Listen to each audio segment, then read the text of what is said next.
welcome to today's episode of The Daily Blend. I'm your host, AC, and we are joined in studio today by Angela Carson, the Development Director of Heart of Missouri CASA, and Darren Day, who is a CASA volunteer advocate. How are you doing? Doing well. Thank you for having us. Absolutely. Thank you for being here. So CASA, I know it stands for something. Tell us a little bit about CASA. CASA stands for Court Appointed Special Advocates for Children. And every year there are about 650 children in Boone and Callaway counties who are in foster care.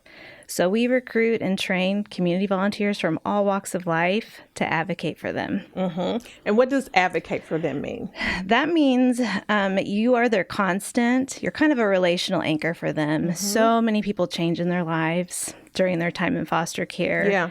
And you go to court, you kind of give the judge your perspective, you get to know the child and kind of become that expert on them and advocate for their best interest. I love that. So essentially, you are developing a relationship with the child who is in foster care, because in foster care, you don't always stay in the same place, do you? No, you don't. Children move an average of 5 times, actually. Wow. So there's so much instability in their lives. And caseworkers can change a lot. And so a CASA volunteer is often the only consistent person. Wow. That's very interesting. And Darren, you are a CASA. I am, yes. You are. How long have you been? I've been doing this for a couple of years. I'm on my second case. So my first one ended and kids kind of got placed where they needed to be. But now I'm working on my second case and have 2 kids that I'm working with. Okay. And what prompted you to be a CASA? I've always volunteered in various capacities, and when one volunteer opportunity ended, I chose to do this one. I'd kind of been pulled in by a few people and recruited, and I think what I like most about CASA is that I can help be the voice for the child that didn't choose to be in this situation in the first place. Yeah, that's very important. Because no child chooses this. Exactly. It kind of happens to them.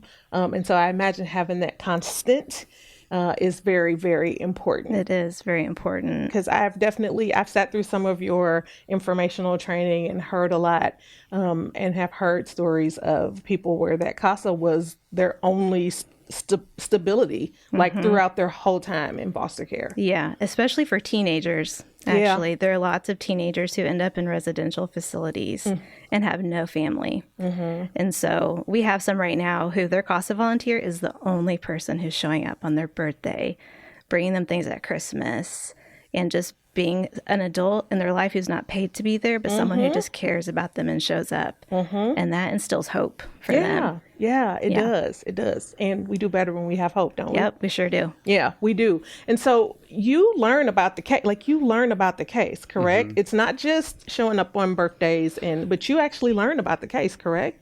Yeah, I kind of get to learn all of the history of what got them into the foster care system. As a CASA volunteer, I'm part of the team that's working with the parents and with the placement with the foster parents and that sort of thing, and helping the team kind of know where the kids are at in all of this, because that team may consist of several different attorneys, case manager, various different roles, probably 6 to 8 people on that team that are working with these children. But all of those people have other cases they're working on. And as a CASA volunteer, this is my only case. And so it allows me to really focus my volunteer efforts on specific kids that I know I can help be a constant for. Yeah, and that's awesome. And that's a very important piece, right? It is. Because caseworkers sometimes have lots of cases, correct? They do. They have lots of cases. They're doing a lot of work. And so, they can't focus specifically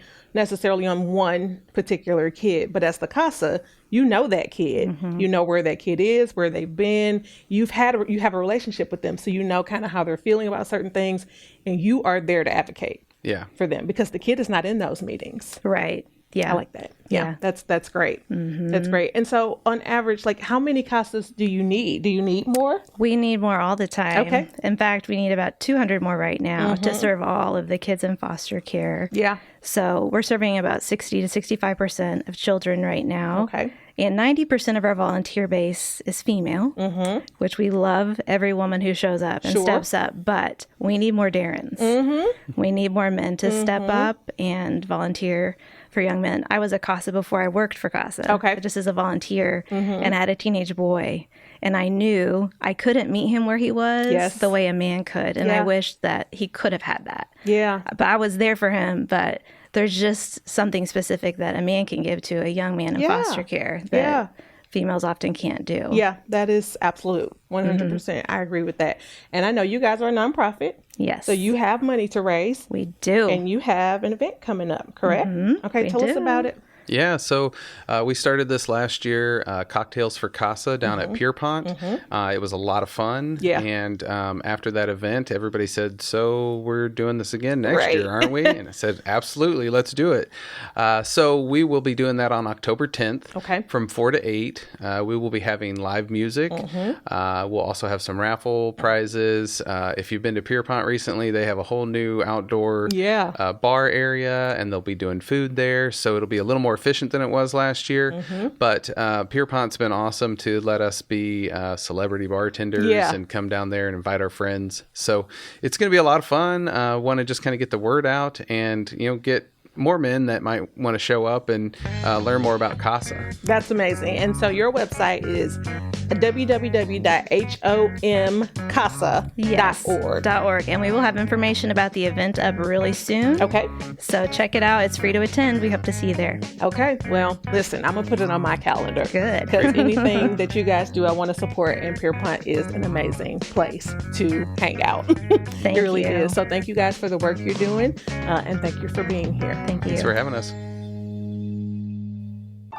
Welcome to your Be Well moment, presented by Burrell Behavioral Health. Let's recharge our batteries with a gratitude practice today. You might want a piece of paper or something to write with, or simply pause to think. Bring to mind someone or something you truly appreciate. Maybe it's a support person in your life. Maybe it is gratitude for a beautiful sunrise or a good cup of coffee. Write down or think about some reasons why you are grateful for this person or thing, and be specific as possible. Take your time with this practice as you bring your attention to gratitude.